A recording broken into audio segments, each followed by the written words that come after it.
성경을 보겠습니다. 마태복음 13장 44절 천국은 마치 밭에 감추인 보화와 같으니 사람이 이를 발견한 후 숨겨두고 기뻐하며 돌아가서 자기의 소유를 다 팔아 그 밭을 사느니라. 아멘.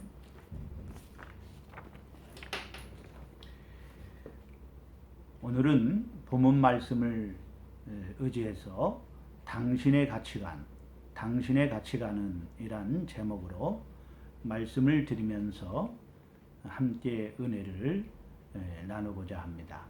가치관이란 인간이 삶이나 어떤 대상에 대해서 무엇이 좋고 옳고 바람직한 것인지를 판단하는 관점을 말합니다. 즉 가치에 대한 관점을 말합니다. 사람이 세상을 살면서 무엇을 가치 있게 생각하는가, 이것은 인간답게 살아가는 데 있어서 아주 중요한 질문입니다. 무엇을 가치 있게 여기느냐가 중요합니다. 철학의 목적은 가치관의 정립에 두고 있습니다. 신앙생활은 가치관의 변화입니다. 가치관이 변화되지 않고는 참된 성도의 삶을 살 수가 없습니다. 예수를 믿지 않았을 때에는 불신자의 가치관으로 살았지만, 그러나 예수를 믿은 후로의 우리의 삶은 성경적 가치관, 하늘의 가치관을 가지고 살아야 합니다. 예수님은 이렇게 말씀하셨습니다.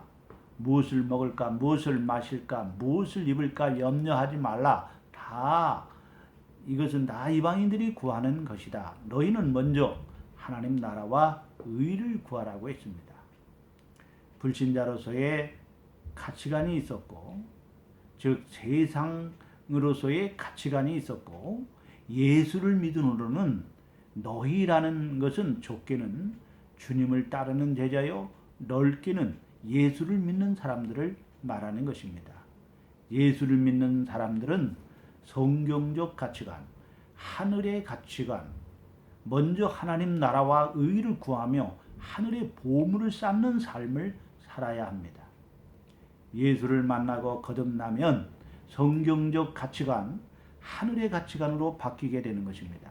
성경에 보면 에서가 사냥을 하고 돌아왔는데 동생 야곱이 팥죽을 쓰고 떡을 만들고 있었습니다. 그래서 너무 배가 고파서 야곱에게 팥죽과 떡을 달라고 합니다. 그러자 야곱이 꾀를 냅니다. 형, 팥죽과 떡을 줄 테니 내게 장자의 명분을 팔아 하는 것이었습니다. 그래서 먹는 것 때문에 팥죽과 떡을 얻기 위해서 장자의 명분을 팔게 됐습니다. 나중에 에서는 땅을 치며 통곡하며 후회를 하게 되었습니다. 결국 장자권은 야곱이 차지하게 되었습니다. 장자의 명분이란 족장 시대이기 때문에 족장은 왕이요 제사장이 되는 것입니다. 그리고 메시아의 약속을 받게 됩니다. 아브라함과 이삭과 야곱의 혈통을 통해서 메시아가 나오게 된다는 것입니다. 이것은 무엇입니까? 바로 메시아의 복이요, 이것은 구원의 복이요 영생의 복입니다. 하늘의 복입니다. 예수님이 12제자 가운데 하나인 가룟 유다가 예수님께 신임을 받은 자로서 재정을 맡은 자입니다. 돈에 욕심이 생겨서 도둑질을 하고 물욕에 사로잡혀서 결국에 은 30에 예수님을 대제사장에게 팔아넘겼습니다. 오늘 현대판 가룟 유다가 얼마나 많은지 모릅니다. 돈 때문에 양심을 팔아먹고, 돈 때문에 친구를 팔아먹고, 돈 때문에 부모를 팔아먹기도 하고, 돈 때문에 주님을 팔아먹고, 주의를 팔아먹고, 신앙을 팔아먹는 분들이 많이 있습니다. 그저 예수를 이용하기 위해서 신앙생활을 하는 것입니다. 예수님을 왜 따라다녔습니까? 물질을 얻기 위해서, 출세를 하기 위해서입니까? 이러한 기복적인 신앙은 결국에는 주님을 떠나게 된다는 것입니다. 예수를 따르는 것은 생명입니다. 예수를 따르는 것은 영생입니다. 예수를 따르는 것은 천국입니다. 성경에 보면 부자 청년이 나옵니다. 그는 부자 청년이요 율법사입니다. 예수님께 나와서 내가 어떻게 해야 영생을 얻을 수 있느냐고 물었습니다. 그러자 예수님은 내가 영생을 얻으려면 내 재물을 팔아 가난한 자들에게 나눠주고 너는 나를 따르라 했습니다. 그러자 마가복음 10장 22절에 그 사람은 재물이 많은 고로 이 말씀으로 인하여 슬픈 기색을 띠고 근심하며 가니라 했습니다. 부자 청년이 재물이 많은 거로 재물을 버릴 수가 없어서 결국 주님을 따르지 못하고 물질을 따라갔습니다. 그러면서 주님은 말씀하시기를 부자가 천국 가기가 얼마나 어려운지 낙타가 바늘귀에 들어가는 것보다 더 어렵다고 했습니다. 그러니까 제자들이 놀라서 물었어요. 주님, 그러면 누가 천국에 갈 수 있겠습니까? 부자가 천국에 못 들어간다면 누가 천국에 들어갈 수 있겠습니까? 부자의 기준이 사람마다 다 다를 텐데 그러면 천국 갈 사람이 한 사람도 없겠네요. 그때 주님은 이렇게 말씀하셨습니다. 사람으로서는 할 수 없으되 하나님은 다 하실 수 있느니라 했습니다.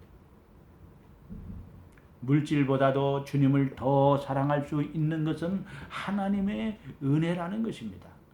하나님이 은혜를 주시지 않고는, 하나님이 믿음을 주시지 않고는 예수를 따를 자가 없고 믿을 자가 없고 구원받을 자가 없는 것입니다. 우리의 공로가 아닙니다. 하나님의 은혜입니다. 물질을 팔아서 가난한 자들에게 나눠주고 주님을 따를 수 있는 것이 바로 사람의 생각대로 되는 것이 아니고 하나님의 은혜라는 것입니다. 어부들이 주님이 나를 따르라, 내가 너희로 사람을 낚는 어부가 되리라 할 때에 그물과 배를 버려두고 부친을 버리고 주님을 따를 수 있는 것이 하나님의 은혜입니다. 죄인 세리가 세리장의 직업을 던져버리고 주님을 따를 수 있는 것이 하나님의 은혜입니다. 물질이 주인인 사람은 물질만을 따라가게 됩니다. 그러나 예수님이 주인인 사람은 주님을 바라보고 주님을 따르게 됩니다. 여러분, 그렇습니다. 우리가 예수를 믿게 된 것은 기적 중에 기적입니다. 하나님께서 알게 하시고 믿게 하신 것입니다. 그래서 베드로가 주는 그리스도시요 살아계신 하나님의 아들이로소이다 라고 위대한 신앙 고백을 할 때 바요나 시몬아 내가 복이 있도다 이를 알게 하니는 내가 아니요 살아계신 하나님 아버지시니라 했습니다. 어떻게 물질을 버리고 세상의 좋은 것들을 버리고 주님을 따를 수 있을까요? 가치를 발견했기 때문입니다. 가치를 발견했기 때문입니다. 복음의 가치, 예수의 가치, 천국의 가치를 발견했기 때문입니다. 바울은 그리스도의 가치를 알고 그리스도를 얻기 위해서 세상의 물질, 권력, 학문, 명예 이 모든 것을 배설물처럼 여겼습니다. 그래서 예수의 복음은 천국은 바로 밭에 감추인 보화와 같은 것입니다.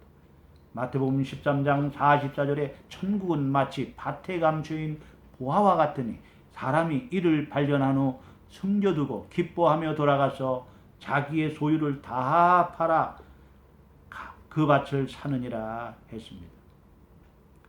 팔레스타인에는 전쟁으로 버려진 땅들이 많이 있습니다. 쓸모없는 땅들입니다. 그런데 어떤 사람이 일꾼을 불러서 품삯을 주며 무화과나무를 심게 합니다. 무화과나무라도 심어서 수확을 얻어볼까 하고 심는 것입니다.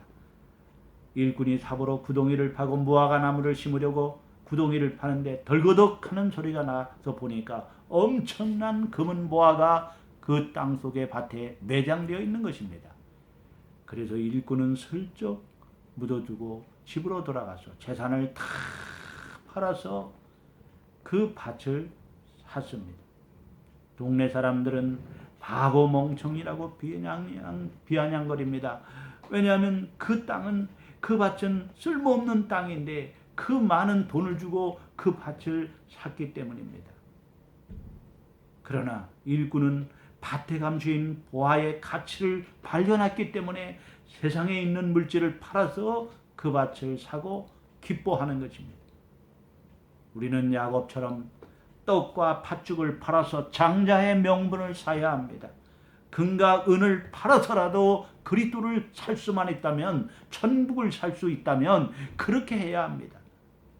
차라리 세상의 것을, 물질적인 것을 팔아서 잠깐 있다가 없어지는 일시적인 육신적인 것을 팔아서 영원한 것, 영적인 것을 살 수 있는 가치관의 변화가 있는 성도가 되시기를 주님의 이름으로 축원합니다. 기도하겠습니다. 하나님 아버지, 예수를 모르고 살았을 때에는 세상 가치관으로 살았지만 이제 예수를 만난 후로는 밭에 감추인 보화를 발견하여 싸우니 예수보다 귀한 것은 없는 줄 알게 하시고 성경적 가치관, 하늘의 가치관을 가지고 살게 하여 주시옵소서. 예수님의 이름으로 기도 올려옵나이다. 아멘.